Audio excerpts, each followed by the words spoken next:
નમસ્કાર મિત્રો, કેમ છો? મજામાં? તો ટેટની તૈયારી કરતા મિત્રો માટે આપણે આજે જોઈશું કેળવણીની વિવિધ વ્યાખ્યાઓ જે ટેટ વર્તુળાકાર સેકન્ડરી હાયર સેકન્ડરી માટે ખાસ ઉપયોગી થાય છે. તે દર વખતે પરીક્ષામાં પૂછાતી હોય છે. તો શિક્ષણ માનવને આત્મવિશ્વાસુ અને નિસ્વાર્થી બનાવે છે. આ જે વ્યાખ્યા આપેલી છે એ ઋગ્વેદમાં આપેલી છે.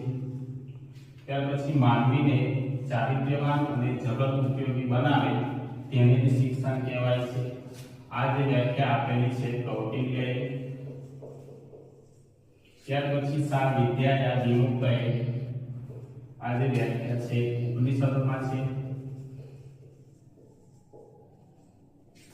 માનવીની સંપૂર્ણ વ્યક્તિમત્તાનું પ્રગટીકરણ એટલે કે કેળવણી. આ જે વ્યાખ્યા આપેલી છે સ્વામી વિવેકાનંદ